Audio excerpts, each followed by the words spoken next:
Welcome to super classes. मैं सकून आफ्ताब हूँ। आज हम देखने वाले हैं जो हमारे मूल अधिकार हैं भाग 3 में, जो कि 12 से 35 हैं उनको। जैसा कि आपको पता है कि जो संविधान हम शुरू से देख रहे हैं, वीडियो नंबर 1 से आप बाकी वीडियो देख सकते हैं, जिसमें मैं क्रम से पूरी संविधान को करा रहा हूँ। ठीक, तो जो मूल अधिकार हैं वो तो हैं अनुच्छेद 12 से लेके 35 तक, और जो हमें मूल अधिकार मिले हैं वो ये 7 मिले हुए हैं। हालांकि संपत्ति का अधिकार जो है वो हटा दिया गया है। ठीक है, उसकी भी चर्चा करेंगे, देखेंगे इसको। तो जो 7 अधिकार हैं वो शुरू होते हैं अनुच्छेद 14 से 18, मतलब 14 से लेकर 32 तक। पर यहाँ जो बात करा गया है कि जो मूल अधिकार है वो 12 से 35 तक है, मतलब 14 से पहले भी हैं 2, 12, क्योंकि यहाँ तो 12 से बोल रहा है। पर जो हमें पहला जो मूल अधिकार है वो है समानता या समता का अधिकार, वो तो 14 से चालू है। तो भी ये 12 से क्यों बोल रहा है, और ये 32 पर खत्म हो जाता है। पर यहाँ मूल अधिकार जो है वो 35 पर खत्म बोला, जबकि हमें लास्ट वाला जो अधिकार है हमारा मौलिक अधिकार वो अनुच्छेद 32 तक स्टॉप हो जाता है। तो फिर यहाँ 35 क्यों बोल रहा है। तो ये जो छोटी छोटी चीज़ें हैं जो कन्फ्यूजन बना रह जाता है मौलिक अधिकार में, वो सारी चीज़ें मैंने एक नोट्स के तौर पर, आप बिल्कुल इसको हूबहू कॉपी कर सकते हैं। 1080 की थोड़ा छोटा लिखा हुआ है, ठीक है, हाई एचडी में करके इसकी स्क्रीनशॉट खींचकर इसका पूरे को कॉपी कर सकते हैं। ठीक है, बाकी मैं इसको समझा देता हूँ। तो जो हमें मूल अधिकार में 7 मूल अधिकार बने हुए हैं, पर जो मूल अधिकार के अनुच्छेद हैं टोटल वो हैं 12 से चालू होते हैं 35 तक। ठीक, अब जैसे जो मूल अधिकार हैं 7 हैं, वो है पहला समानता या समता का अधिकार, जो 14 से अनुच्छेद 18 तक है। स्वतंत्रता का अधिकार अनुच्छेद 19 से अनुच्छेद 22 तक। शोषण के विरुद्ध अधिकार अनुच्छेद 23 से 24, और धार्मिक स्वतंत्रता का अधिकार अनुच्छेद 25 से 28, और शिक्षा एवं संस्कृति का अधिकार अनुच्छेद 29 से 30, और संपत्ति का अधिकार अनुच्छेद 31 था, जो कि अब कट गया, और संवैधानिक उपचार का अधिकार अनुच्छेद 32। तो बात यह है कि इससे पहले भी जो पहला अधिकार है समानता का अधिकार, उससे पहले भी 2 अनुच्छेद आ जाते हैं, अनुच्छेद 12 और 13। तो वो किसके बारे में है, ठीक है ना। जो समान अधिकार ये 7 हैं, पर अनुच्छेद ज़्यादा हैं, इन अनुच्छेदों से भी अलग हो गए। तो वो देखते हैं अनुच्छेद 12 में किसके बारे में बोला गया कि वो इन किसी अधिकार में तो है नहीं। ठीक, तो उसमें फिर क्या चीज़ है, तो उसमें अनुच्छेद 12 में केवल मूल अधिकार की परिभाषा दी हुई है। तो मूल अधिकार की अगर वो अनुच्छेद 12 परिभाषा बता रहा है तो वो हमें कोई अधिकार तो मिल नहीं गया, वो केवल ये जस्टिफाई कर रहा है कि क्या क्या हमारे मूल अधिकार होंगे, या मूल अधिकार कहते किसे हैं। तो वो जो मूल अधिकार की परिभाषा है वो अनुच्छेद 12 में दी गई है। अनुच्छेद जो 13 है उसमें बताया गया है कि जो हमारे मूल अधिकार हैं वो दूसरों के मूल अधिकार को बाधित करें तो हमारे जो मूल अधिकार है उन पर खुद ही रोक लग जाएगी। जैसे कि हमारा मूल अधिकार, हम कोई भी संगीत सुन सकते हैं, ठीक, हम पूजा याचना कर सकते हैं। तो अगर हम संगीत सुनने, अच्छी बात है, हम कुछ भी सुने, हमारी मर्जी। पर अगर हम लाउड स्पीकर लगा के बहुत तेज आवाज़ में सुन रहे हैं और पड़ोस में किसी बच्चे के अगर पेपर हो रहे हैं, उसको डिस्टर्ब हो रहा है, तो वो जाके शिकायत कर सकता है। तो वहाँ हमारे मूल अधिकारों पर रोक लग जाएगी। हम वो चीज़ ऐसे नहीं कर सकते जो बाकी लोगों के जो मूल अधिकार हैं वो बाधित हों।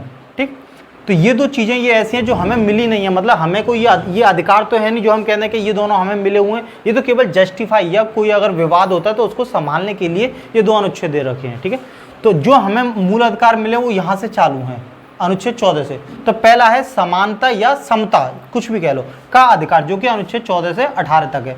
तो वैसे तो मैं मेन अनुच्छेद ही करा रहा हूँ, पर ये मूल अधिकार वाला एक ऐसा टॉपिक है जिसमें कोई भी अनुच्छेद छोड़ नहीं सकते, और इसमें से आता ही आता है मोस्टली पेपरों में। तो सारे ही अनुच्छेद इसमें हमें देखने पड़ेंगे। तो अनुच्छेद 14 देखते हैं। 14 क्या बोलता है कि विधि मतलब विधि या कानून एक ही बात है, कि जो कानून हो उसके समझ सब समान होंगे। मतलब कोई अमीर है तो ये नहीं कि उसके प्रति कोई रियायत बरत दी जाएगी, सभी के प्रति समान कानून व्यवहार करेगा, चाहे कोई अमीर हो गरीब हो कोई भी। अनुच्छेद 15 बोलता है कि जाति धर्म लिंग, ठीक है, कोई भी जाति का हो, किसी भी धर्म का हो, किसी भी लिंग, मतलब स्त्री हो पुरुष हो या ट्रांसजेंडर हो, या किसी भी स्थान का हो, मतलब जम्मू कश्मीर, हिमाचल प्रदेश या फिर यूपी का कहीं का भी हो, ठीक है, उसके आधार पर सार्वजनिक स्थानों पर कोई भेदभाव नहीं करेगा कि मतलब ये हिंदू है या मुसलमान है, इस तरह से कोई भी उसका भेदभाव नहीं करेगा। ठीक, अनुच्छेद 16 बोलता है कि लोक निर्वाचन यानी कि सरकारी नौकरी वगैरह में जो आरक्षण का जो प्रावधान है, जैसे अभी आरक्षण मिलता है SC ST शेड्यूल का या शेड्यूल ट्राइब वगैरह को, तो वो आरक्षण की जो बात कही गई है वो अनुच्छेद 16 में की गई है। तो इस लिहाज से इम्पोर्टेंट हो जाता है आरक्षण की वजह से। ठीक है, अनुच्छेद जो 17 है वो बोलता है अस्पृश्यता, मतलब जो छुआछूत वगैरह जो होता है कि ऊंच नीच वगैरह, तो उसका जो अंत जो है वो अनुच्छेद 17 में है। मतलब छुआछूत वगैरह वो बिल्कुल नहीं होगी, इसको बिल्कुल तरह से जो निषेध करता है, बिल्कुल तरह से वो खत्म करने की बात करता है, वो अनुच्छेद 17 बोलता है उसके बाद। ठीक है, तो ये भी अस्पृश्यता का अंत, ये भी काफ़ी इंपॉर्टेंट हो जाता है।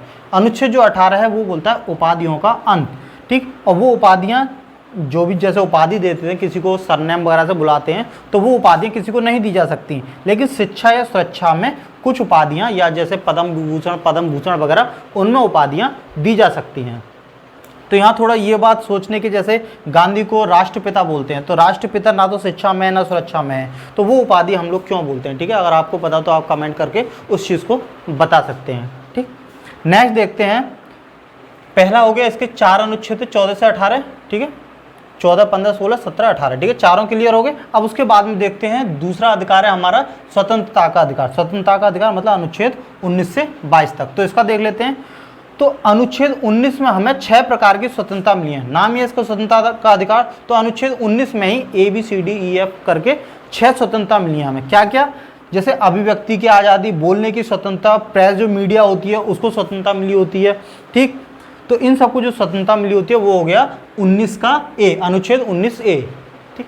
फिर वैसे तो इनमें से कोई भी आता है तो क्वेश्चन यही आता है कि जैसे प्रेस की स्वतंत्रता है किस अनुच्छेद में, तो 19 ऑप्शन आता है, ABCD इतना डिटेल में नहीं आता है। तो बस केवल याद रखिए कि जो स्वतंत्रता है वो ये हैं, ठीक है, 6F तक, ठीक। तो वो अनुच्छेद 19 के अंतर्गत ही आएंगे। कोई भी स्वतंत्रता हुई अनुच्छेद 19 में डाल दीजिए सीधा सीधा। अब बिना हथियार के कोई भी सभा कर सकता है, कोई भी मीटिंग वगैरह है तुम बिना हथियार के उसको कर सकते हो। 19C में बोलते हैं कि संगठन बनाने की स्वतंत्रता, मतलब कोई भी अपना संगठन बना सकते हैं, जैसे कि किसान यूनियन अपना संगठन बना लेते हैं, विश्व हिंदू परिषद अपना, तो कोई भी संगठन, कोई भी पॉलिटिकल हो या कैसा भी अपना संगठन बना सकते हैं, उसकी खुली छूट है, किसी से परमिशन लेने की जरूरत नहीं। डी बोलता है कि देश के किसी भी क्षेत्र में घूमने की स्वतंत्रता, यूपी का आदमी केरल में जा सकता है, ठीक है, वहाँ ये नहीं है कि कोई ये बोल दे कि नहीं तुम यूपी को, तुम यहाँ केरल में नहीं आ सकते, ऐसा कोई भी किसी को मना नहीं कर सकता, ना कोई रोक लगा सकता। तो पूरे देश में, अपने देश में कहीं भी घूम सकते हैं, कोई रोक टोक नहीं है। फिर ई में आ जाता है बसने की स्वतंत्रता, मतलब देश के किसी भी क्षेत्र में बसने की स्वतंत्रता, कि न केवल किसी भी देश में, किसी भी क्षेत्र में, किसी भी राज्य में जाके घूम सकते हैं, बल्कि उसमें बस भी सकते हैं, वहाँ अपना निवास स्थान भी बना सकते हैं। तो किसी भी राज्य में हम जाके बस सकते हैं, वो छूट देता है 19E।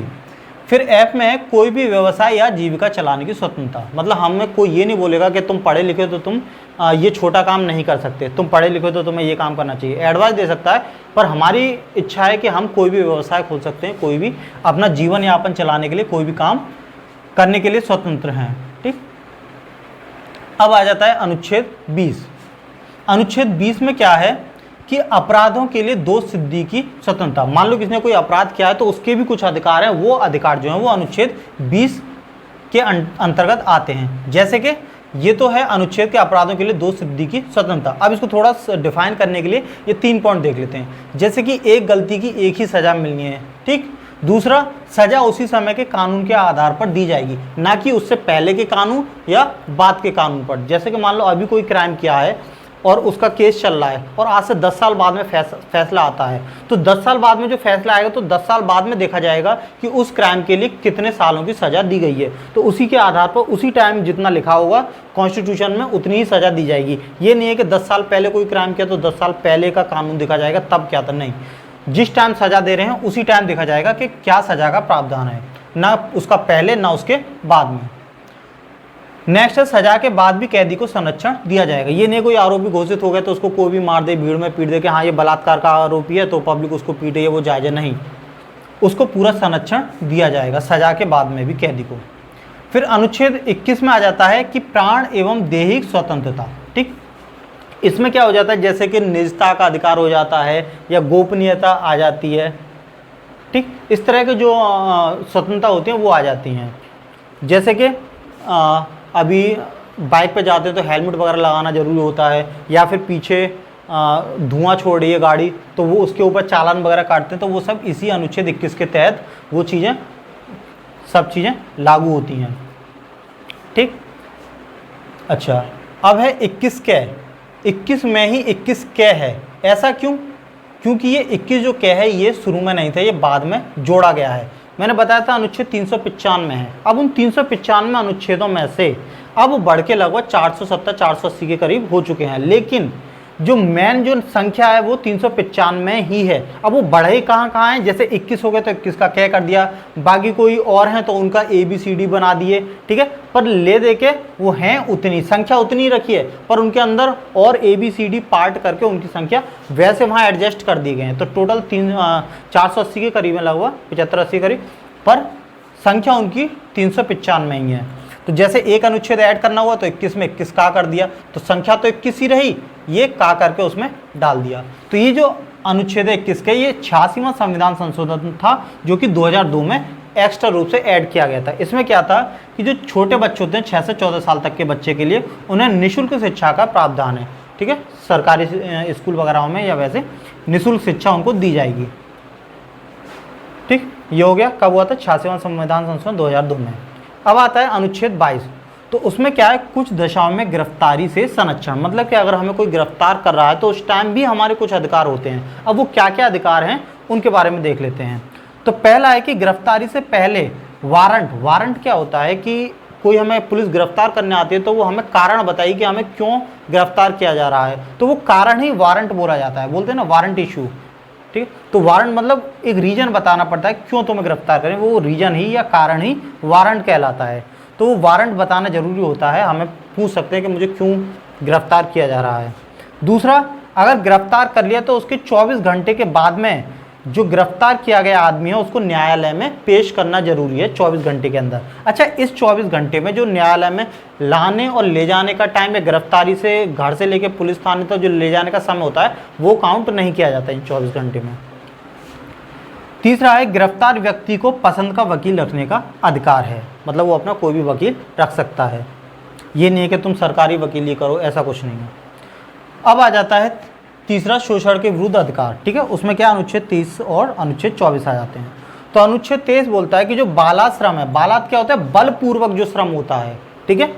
बालात का मतलब बाल नहीं हो गया, मतलब बालक नहीं हो गया, ठीक है ना। बलपूर्वक जो श्रम होता है मतलब जबरदस्ती जो मजदूरी होती है वो, और जो बेरोजगारी होती है, जैसे कि बेरोजगारी का मतलब यहाँ वो है कि बिना मजदूरी के वेतन, जैसे कि दास वगैरह जो बना लिया करते थे, आदमियों की खरीद फरोख्त कर लिया करते थे, पूरा का पूरा आदमी को ही खरीदा बेचा जाता था, दास वगैरह, वो चीज़ जो है उस पर पूरा प्रतिबंध लगा दिया गया है, ठीक है। तो दास प्रथा वगैरह वो सब इसमें आ गई, और ज़बरदस्ती मजदूरी नहीं करवाई जा सकती, ठीक है। या बिना वेतन के मजदूरी, तो वो दास ही होते हैं जिनको वेतन नहीं दिया जाता, ठीक है। तो बिना वेतन का मजदूरी मतलब वो दास प्रथा वगैरह, उस पर प्रतिबंध हो गया, वो अनुच्छेद 23 की तरह। तो थोड़ा बहुत चेंजिंग होकर आ सकती है, तो ये समझ के आप पढ़ सकते हैं। बिना वेतन मजदूरी मतलब वो दास प्रथा होगी। अब अनुच्छेद 24 में क्या है, बाल नियोजन, मतलब जो 14 साल तक के जो बच्चे हैं उन पर काम नहीं करवाना, वरना वो बाल श्रम में आ जाएगा और गिरफ्तारी उसमें तय है।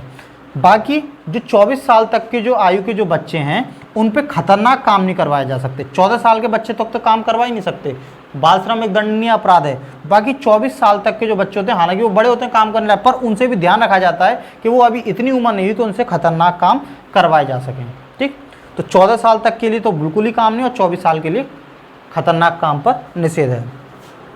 अब नेक्स्ट आ जाते हैं धार्मिक स्वतंत्रता का अधिकार, ठीक है। चौथा है ना धार्मिक स्वतंत्रता का अधिकार, अनुच्छेद 25 से 28 तक, इसको देख लेते हैं। तो अनुच्छेद 25 में बोला है कि कोई भी किसी भी धर्म को मान या प्रचार कर सकता है, मतलब अगर मैं आज हिंदू हूँ तो मैं कल को मुस्लिम धर्म अपना सकता हूँ, अगर मुस्लिम हूँ तो सिख धर्म अपना सकता हूँ, कोई भी मुझे रोकने वाला नहीं है कि मैं क्यों अपना धर्म बदल रहा हूँ। और मैं उसका प्रचार भी कर सकता हूँ, मतलब तारीफ़ कर सकता हूँ और लोगों को सजेशन दे सकता हूँ कि हाँ मतलब तुम मुस्लिम से हिंदू बन जाओ, हिंदू से मुस्लिम बन जाओ, उस पर कोई बैन नहीं है। पर जो ज़बरदस्ती बनाया जाता है वो एक दंडनीय अपराध है। तो प्रचार कर सकते हैं, प्रचार की हमें स्वतंत्रता है, पर ज़बरदस्ती किसी को बलपूर्वक उसका धर्म चेंज नहीं कर सकते। तो ये हो गया अनुच्छेद 25 में। अब अनुच्छेद 26 देखते हैं, उसमें है धार्मिक कार्यों के प्रबंध की स्वतंत्रता, मतलब कि जैसे अगर मुझे कोई यज्ञ वगैरह करना तो मैं यज्ञ कर सकता हूँ, उसके जो प्रबंध करना है प्रबंध कर लूँगा, टेंट लगा के कर सकता हूँ।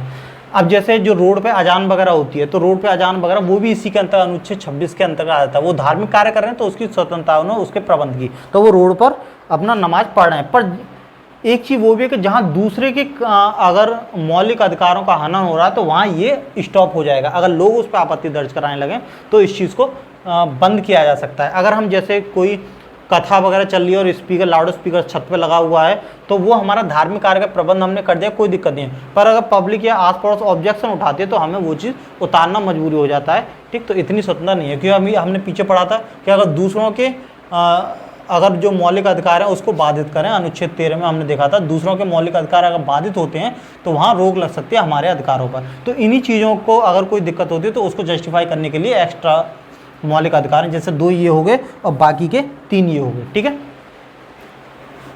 अनुच्छेद 27 है, धार्मिक कार्यों के लिए रखे धन पर टैक्स नहीं लगता, ठीक है। जैसे कि अगर मान लो मंदिरों में पैसा रखा पड़ा है तो उस पर कोई टैक्स नहीं जाएगा, तो वो अनुच्छेद 27 के तहत बच जाते हैं।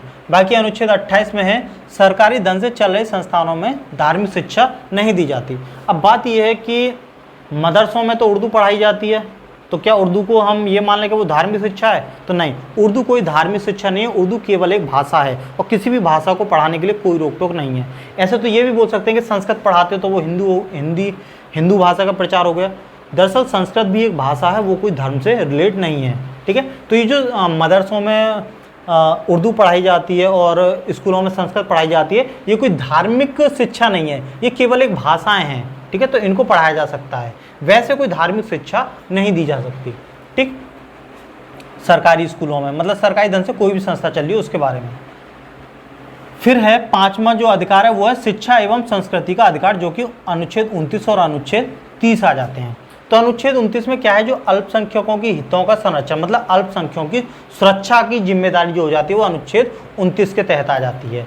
अनुच्छेद 30 में हो जाता है अल्पसंख्यकों का शिक्षा संरक्षण, मतलब अल्पसंख्यकों को अगर मान लो अल्पसंख्यक होते हैं, अल्पसंख्यक मतलब जो संख्या में कम है, जैसे माइनॉरिटी में है, क्रिश्चियन हो गए, जैनिज हो गए, ठीक है, बौद्ध हो गए, तो मान लो अगर इनका कोई बच्चा नॉर्मल स्कूल में पढ़ रहा हो, वहाँ उसको आपत्ति होती है और वो अपना कोई स्कूल खोलना चाहें तो सरकार उसको भी जैसे लोन वगैरह देते हैं तो उसको भी देना पड़ेगा, उसमें कोई भेदभाव नहीं कर सकती और उनकी शिक्षा का प्रबंध उसमें कोई भेदभाव उनसे नहीं करेगा। तो वो सब अल्पसंख्यकों के शिक्षा संरक्षण के तहत आ जाता है अनुच्छेद 30। अब जो छठा अधिकार है वो है संपत्ति का अधिकार, ये थोड़ा इंपॉर्टेंट हो जाता है, क्वेश्चन यहाँ से काफ़ी बन के आते हैं। अनुच्छेद जो ये 31 में आ जाता है संपत्ति का अधिकार, ये अब कैंसिल हो चुका है। दरअसल जो अनुच्छेद 31 था वो ये बोलता था कि जो हमारी संपत्ति है या पैतृक संपत्ति, अर्जित संपत्ति नहीं, वो अनुच्छेद 19 में आ जाती है, जो संपत्ति है या पैतृक संपत्ति है उसके बारे में उल्लेख था कि उस पर हमारा मूल अधिकार है। लेकिन अब ऐसा नहीं है, उसको मूल अधिकार मतलब मौलिक अधिकार या मूल अधिकार बात एक ही है, उसको वहाँ से हटा के कानूनी अधिकार बना दिया गया है, जो कि 1978 में बनाया गया था 44वां संविधान संशोधन करके। अब बात करते हैं कि मूल अधिकार और कानूनी अधिकार में अंतर क्या है। जब देखा गया था जैसे रोड वगैरह बनते थे तो लोग कोर्ट में चला जाया करते थे कि नहीं हमें अपनी ज़मीन नहीं बेचनी, तो सरकार को बहुत दिक्कत आ रही थी। रोड बनने थे, हाईवे वगैरह या एयरपोर्ट वगैरह बनते थे, तो जब दिक्कत होने लगी तो उन सबसे निवारण पाने के लिए इस चीज़ को मौलिक अधिकार से हटा देगा। क्यों? क्योंकि मौलिक अधिकार को सरकार भी नहीं छीन सकती। अगर संपत्ति हमारा मौलिक अधिकार होगी तो अगर हाईवे बनना है तो हम किसानों की ज़मीन नहीं ले सकते। क्यों? क्योंकि उनका मौलिक अधिकार है, मौलिक अधिकार जो होता है उसको सरकार या जनता कोई भी नहीं छीन सकता। तो इसलिए उसको मौलिक अधिकार से हटाना मजबूरी बन गया सरकार का, ताकि विकास काम में बाधा ना आ पाए। फिर उसको कानूनी अधिकार बनाया गया। कानूनी अधिकार क्या बोलता है कि उसको सरकार तो छीन सकती है अगर ज़्यादा जरूरी हो, पर जनता नहीं छीन सकती। तो कानूनी अधिकार ही बन चुका है, क्योंकि अगर मान लो खेती खरीदनी हो, जैसे कहीं एयरपोर्ट बनना है तो एयरपोर्ट के लिए ज़मीन चाहिए, तो सरकार उसको ज़बरदस्ती छीन सकती है। ठीक है, मुआवजा देके। छीनने का मतलब ये होगा कि प्रॉपर मुआवजा नहीं मिल पाता तो एक तरह से कहते हैं छीन सकती है, पर हाँ मुआवजा अच्छा खासा मिलता है, इतना तो है।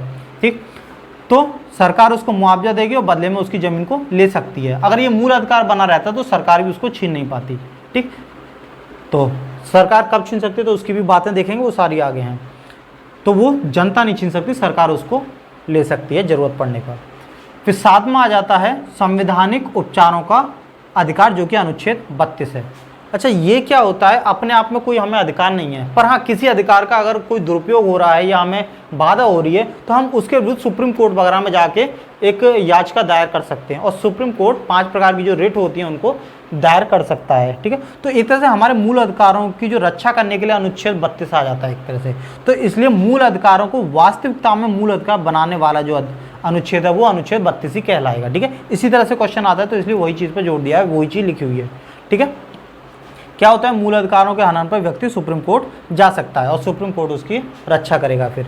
अच्छा, भीमराव अंबेडकर ने इस अनुच्छेद 32 को, मतलब संवैधानिक उपचारों का अधिकार को, संविधान की आत्मा कहा था। ठीक, ये भी क्वेश्चन कई बार आ चुका है कि भीमराव अंबेडकर ने संविधान की आत्मा किस अनुच्छेद को बताया, तो 32 को। लेकिन अगर देखें कि क्वेश्चन ये आ जाता है कि संविधान का वह कौन सा भाग है जो कि संविधान की आत्मा कहलाता है। अगर भाग की बात करता है तो वो होती है प्रस्तावना, क्योंकि अगर कभी भी किसी भी चीज़ को समझने में दिक्कत आती है कि ये अनुच्छेद किस परिप्रेक्ष्य में बोला गया है, तो वहाँ प्रस्तावना मदद करती है। प्रस्तावना उसका सेंस देने को सेंस देती है, तो प्रस्तावना जो है वो पूरे संविधान की आत्मा कहलाती है। पर डॉक्टर भीमराव अंबेडकर ने इस अनुच्छेद 32 को, संवैधानिक उपचारों का जो अधिकार था, इसको संविधान की आत्मा बोला। तो ध्यान रखना है किसने किसको बोला और रियलिटी में क्या है। तो यहाँ तक तो अनुच्छेद 32 तक 7 मूल अधिकार हो गए। ठीक, अनुच्छेद 32 तक 7 मूल अधिकार हो गए, पर जो मौलिक अधिकार हैं वो 35 तक दिखा रहा है यहाँ पर। तो अब इस अधिकार के बाद में क्या बचता है, तो वो देख लेते हैं, अनुच्छेद 33, 34 और 35 जो एक्स्ट्रा में है। अब अनुच्छेद 33 क्या बोलता है कि राष्ट्रहित के समय जो संसद होती है वो सेना, गुप्तचर या मीडिया, इनके मूल अधिकारों में कटौती कर सकती है अगर जरूरत पड़े तो। ठीक है, सेना के भी, क्योंकि सेना अभी मान लो फाइट चल रही है, लड़ाई चल रही है, तो जो सेना के जो रूल रेगुलेशन है उनमें चेंजिंग कर सकती है, सीधा पूरा अपने कंट्रोल में ले सकती है। ये नहीं है कि मतलब उसको सोना है, इतने से इतने ड्यूटी करनी है, ऐसा कुछ नहीं है। ठीक, गुप्तचर के मूल अधिकार होते हैं, पर गुप्तचर के कोई मूल अधिकार देखा जाए तो रह ही नहीं जाते। अगर विदेश में वो पकड़ा जाता है तो वो सरकार उसको ये कहने से मना कर देती है कि ये हमारा आदमी है, तो उस टाइम में मूल अधिकार बिल्कुल ही खत्म हो जाते हैं। मीडिया को फुल मूल अधिकार है। संविधान जो चौथा स्तंभ है वो हमारा जो गणतंत्र जो है देश का, पर फिर भी मीडिया के अधिकारों में भी कटौती कर सकती है अगर राष्ट्रीय हित की जहाँ जरूरत होती है। ठीक, अनुच्छेद 33 में। अनुच्छेद 34 बोलता है कि किसी भी क्षेत्र में सेना का कानून लागू किया जा सकता है। ठीक है, सेना का कानून को कोर्ट मार्शल बोला जाता है। ठीक है, या मार्शल लॉ कह सकते हैं। ठीक है, तो कोई भी चीज़ अगर मान लो कब्जे में नहीं आती तो सेना उसको अपने तरीके से, अपने कानून के हिसाब से उसको वो सेना पे सौंप दिया जाएगा और सेना फिर अपने आप से खुद हैंडल कर लेगी। तो सेना के अपने कानून होते हैं, वो अपने हिसाब से उस चीज़ को कर लेगी। जैसे मान लो कश्मीर अगर नहीं संभाला, सेना के हवाले कर दो, सेना खुद से अपना कानून, उसका अपना कानून है, सेना अपने हिसाब से खुद संभाल लेगी, गवर्नमेंट को चिंता करने की जरूरत नहीं है। तो किसी भी क्षेत्र में, क्षेत्र का मतलब जमीन हो या किसी भी विषय में, सब्जेक्ट में, ठीक है, सेना का कानून लागू किया जा सकता है। फिर नेक्स्ट आया था अनुच्छेद 35। अनुच्छेद 35 क्या बोलता है कि जो भाग 3 है, ठीक, भाग 3 मतलब ये हम भाग 3 ही पढ़े, पूरा जो है भाग 3 के अंतर्गत आ जाता है। ठीक है, जो कि हमारे मूल अधिकार हैं कि लागू होने की विधि पर चर्चा, कि मतलब ये जो लागू होते हैं कैसे कैसे लागू होंगे, ठीक, इनका असली मतलब क्या कैसे, ठीक है, वो सब जो है वो अनुच्छेद 35 में जो भाग 3 है इसको किस तरह से उपयोग में लाया जाएगा, उस सब पे जो चर्चा की गई है वो अनुच्छेद 35 में। तो हम ये नहीं कह सकते कि अनुच्छेद 35 हमारा मूल अधिकार है। मानव मूल अधिकार के जो टॉपिक है उसके अंतर्गत आ रहा है, क्योंकि इसमें उसी की बात है, पर ये कोई हमारा कोई अधिकार तो नहीं है, हमने तो इसमें कुछ करना नहीं है, हमें तो ये अधिकार मिले हुए हैं जो पॉइंट लिखे हुए हैं ग्रीन कलर में। ठीक है, तो ये तो उनको जस्टिफाई, उनको हेल्प करने में मदद कर रहे हैं जो एक्स्ट्रा हैं, ये 3 अधिकार और ये 2 अधिकार। ठीक है, तो ये कन्फ्यूजन नहीं होना कि जो मूल अधिकार है वो 14 से यहाँ तो चालू हो रहा है और यहाँ 32 पे खत्म है, तो ये 12 से क्यों बोला और 35 पे क्यों खत्म, जबकि ये तो यहाँ 32 पे एंड है। ठीक है, तो वो जो क्लियर होगी, वो इन चीज़ों को जस्टिफाई करने के लिए एक्स्ट्रा मूल अधिकार हैं कि कब ये चीज़ लागू होंगी कब नहीं होंगी। ठीक है, अब एक और चीज़ देख लेते हैं कि राष्ट्रीय आपातकाल के टाइम पे, जैसे राष्ट्रीय आपातकाल मैन रूप से 352, 356, 330 वगैरह ये मैन होते हैं। ठीक है, 360, 52, 56 और 60 वगैरह। तो जो अगर कोई राष्ट्रीय आपातकाल आ रहा है तो उस टाइम पर केवल 2 ही जो मूल अधिकार होते हैं हमारे बचे रहते हैं, बाकी जो मूल अधिकार होते हैं वो कुछ टाइम के लिए राष्ट्रपति उनको या संसद वगैरह, वैसे राष्ट्रपति के ऊपर होता है, वो उसको रोक सकते हैं। तो केवल अनुच्छेद 20 और 21 ही उस टाइम हमारे बचे रह जाते हैं। अब 20 और 21 क्या है कि प्राण और दैहिक स्वतंत्रता, जिसमें गोपनीयता और निजता आ जाती है। ठीक है, अब गोपनीयता का मतलब क्या हो गया, या निजता वगैरह। अब मान लो कि जैसे कि कोई होता है, कोई केस वगैरह, जैसे देखते हैं आए दिन रेप वगैरह होते रहते हैं, रेप बना के वीडियो सोशल मीडिया पर डाल दी, तो ये उसका निजता या गोपनीयता होगी। वो चाहे तो अपनी जो उसकी पहचान है वो उजागर नहीं करना चाहती। अगर कोई मेरा इंटरव्यू ले रहा हो, मैं चाहूँ कि ये इंटरव्यू यूट्यूब पे ना आए, तो उसकी पूरा अधिकार है, मुझे उसके पूछ के डालना पड़ेगा। ठीक है, ये नहीं है कि मैं उसकी निजता को उल्लंघन कर दूँ, ठीक है, या उसकी गोपनीयता का। तो ऐसा नहीं है, किसी को भी मतलब यूट्यूब वगैरह पे या किसी भी चीज़ पे डाल दो, सार्वजनिक कर दो, वो चीज़ गोपनीयता में आ जाती है। तो ये वाले जो चीज़ें अनुच्छेद 21 ये हमारा उस टाइम भी बना रहता है राष्ट्रीय आपातकाल के टाइम में, और जो बच्चों का आता है कि उनको निःशुल्क शिक्षा, ठीक, 6 से 14 तक, वो भी जो अधिकार हैं 21, ठीक, ये दोनों 21 में ही हो गए। और जो 22 है, 22 मतलब जो गिरफ्तारी में संरक्षण है, कि मतलब गिरफ्तारी के समय वारंट मतलब कारण बताना पड़ेगा, और 24 घंटे के अंदर न्यायालय में और अपना वकील रखने वाला। ये जो चीज़ हैं 21 और 22 ये हमेशा लागू रहेंगे। बाकी सारे जो हैं इनमें राष्ट्रपति कटौती कर सकते हैं, कुछ को हटा सकते हैं, सभी को हटा सकते हैं, केवल इन दोनों को छोड़कर, ठीक है, राष्ट्रीय आपातकाल के समय। तो इस तरह से जो मूल अधिकार ये पूरा टॉपिक क्लियर हो गया। बाकी हम इस तरह से आगे एक एक करके जो मौलिक अधिकार हैं वो 35 से आगे क्रम पूरा चलता रहेगा। पूरे जो हम अनुच्छेद हैं, एक तरफ से सारे अनुच्छेद हम जो मेन हैं उनको पूरे कंप्लीट करेंगे। बाकी जो हिस्ट्री है वो भी मैंने पूरी करवा चुकी है शॉर्ट नोट्स के तौर पर। उसमें 46 लेक्चर में मैंने पूरी हिस्ट्री करवा चुकी है, प्लेलिस्ट पर पूरे रिकॉर्डेड फॉर्म में पड़े हुए हैं। बाकी जो भूगोल है वो भी 29 वीडियो में मैंने ख़त्म करवा चुकी है, उसका भी प्लेलिस्ट में फोल्डर बना हुआ है, तो वहाँ जाके आप उसको पूरी वीडियो एक तरफ से देख सकते हैं। धन्यवाद।